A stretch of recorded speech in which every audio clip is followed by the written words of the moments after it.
Demak, kecha kanalimizda o'zbek tilida savol kelgan ekan. Birinchi savolga javob: eko amaliyotini xavfsizligi. Xavfsiz emasligini bilish uchun avval patsientlarimiz albatta 1 oy davomida to'liq tekshiruvdan o'tishadi. O'zbekistonda katta check-up tekshiruvi bor.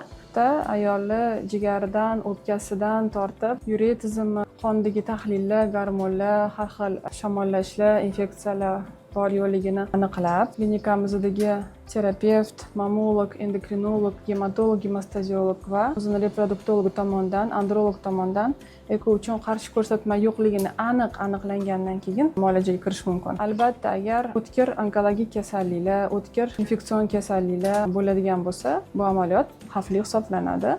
Faqatgina sog'lom organizm, sog'lom bo'lgan holatda bu narsa o'tkazamiz. Kasalliklar chiqsa davolab, keyin o'tkazamiz va shunda bu xavfsiz amaliyot hisoblanadi. Ikkinchi savolga javob: eko orqali tug'ilgan bolani sog'lom bo'lishi. Bizani o'zimizni hozirgi kuzatuvlarimizga qaraganda eng aqlli, tez rivojlanayotgan sog'lom bolalarni ko'rib turibmiz shu kungacha.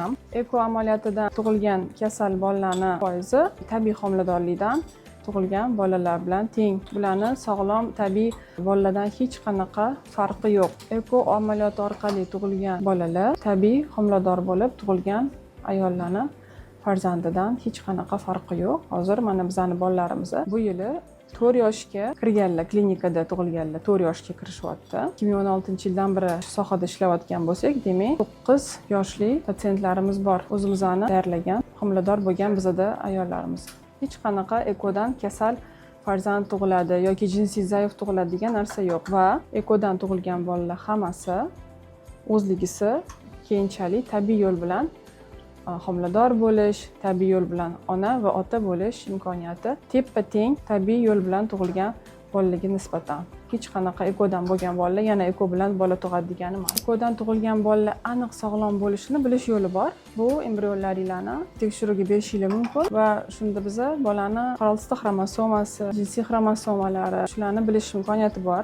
Agar oilada monosom kasalliklar, ya'ni nasl suruvchi o'zini ma'lum bir genetik kasalliklar bo'lsa, shu kasallikni aytsanglar, genetik bilan maslahatlashib, aynan o'sha gen bo'lajak farzandi bormi yo'qmi, shuni ham bilish imkoniyati bor. Bu juda ham katta ko'rsatkichlar. Agar embrionlar genetik tekshirilib, hamma xromosomasi normalligini bilsak, ayollar endometriosida hech qanaqa muammo yo'qligini bilsak, 60-70% gacha homilador bo'lib, sog'lom farzand tug'ilish imkoniyati bor. Ya'ni genetikasi tekshirilgan embrionlardan homiladorlik ko'proq bo'ladi va ko'proq sog'lom bolalar tug'iladi.